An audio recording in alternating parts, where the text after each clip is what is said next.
Saubona, Selamat datang ke seluruhnya. Indonesia and South Africa, two countries separated by an ocean and two continents, one a vast chain of an uncountable number of islands which transcends the boundary of Asia and Oceania, the other a fascinating amalgamation of cultures atop a land rich in mineral and natural wealth. However, there is a bit of overlap between these two far ends of Africa and Asia, but what could a wet island nation have in common with a dry continental country, and what could be lurking in these wild places to draw in visitors? Let's find out. To start off with, both countries are quite large, Indonesia and South Africa possessing an area larger than 1 million square kilometers. Indonesia is the largest country not only in Southeast Asia, but also the largest country composed entirely of islands, and South Africa dwarfs most of its immediate neighbors to the north, being one of the largest countries on the continent. Located within their respective territories also are located the southernmost tip of their continents, the southernmost point of Asia being located on Panama Island in Indonesia, and despite advertising to the contrary, Cape Agulhas, rather than Cape of Good Hope, is the southernmost reach of Africa. The geography of either country is also conducive to trade. Before the construction of the Suez Canal, Cape Town was an essential port of resupply for ships circumnavigating Africa, and in order for maritime travel to reach East Asia from the west or vice versa, any ship to this day must pass through the Straits of Malacca or Indonesian waters. Both countries are presidential republics being subdivided into provinces, 38 in Indonesia and 9 in South Africa. The largest cities in both countries, Johannesburg and Jakarta, are also the largest hubs for economic activity. And on an additional note, whilst as of the making of this video, the capital of Indonesia is currently Jakarta, a new capital, Nusantara, is already under construction. And once the transition is complete,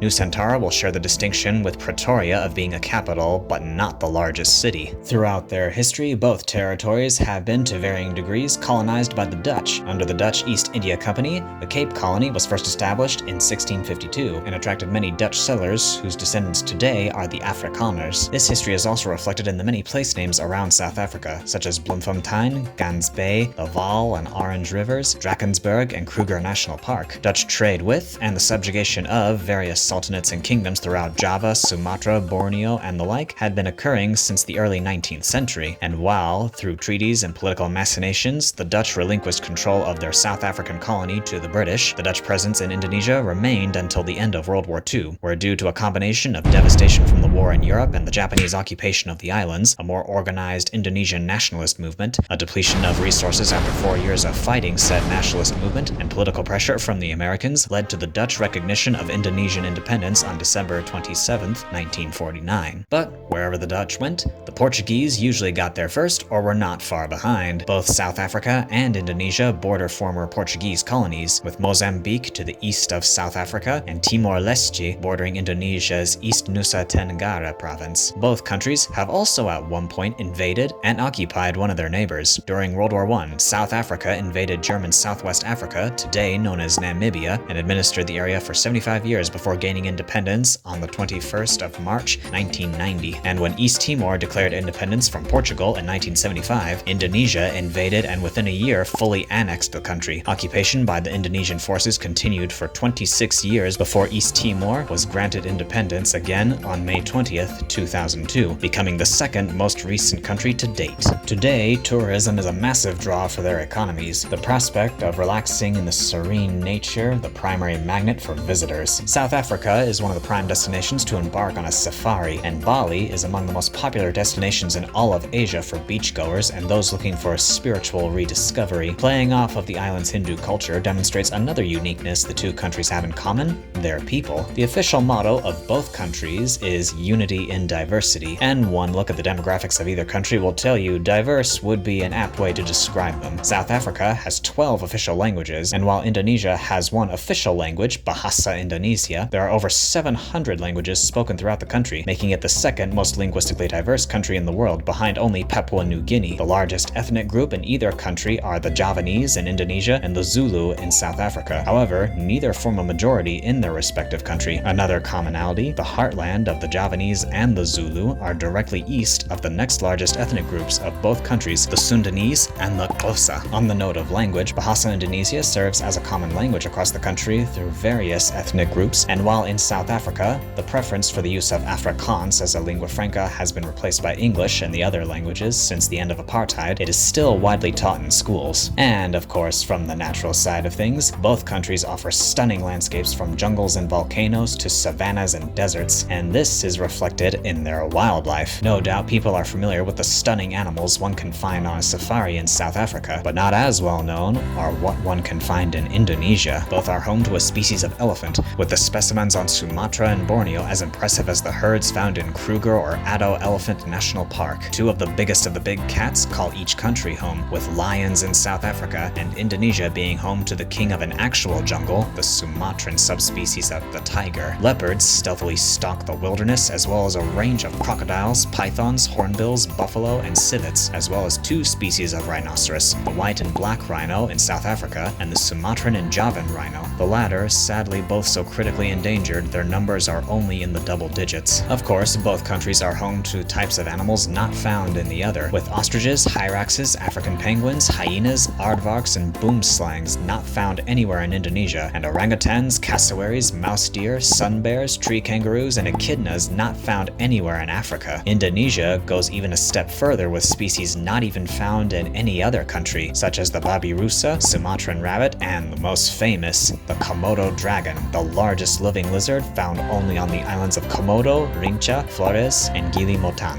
And there you have it, a continental country and an insular one, vastly different in many ways, yet mirror images in others. But what do you think? How are Indonesia and South Africa similar? What other places share surprising similarities? Share your thoughts in the comments below. Subscribe to check out more comparisons. This is your resident Chrome Sealot, signing out.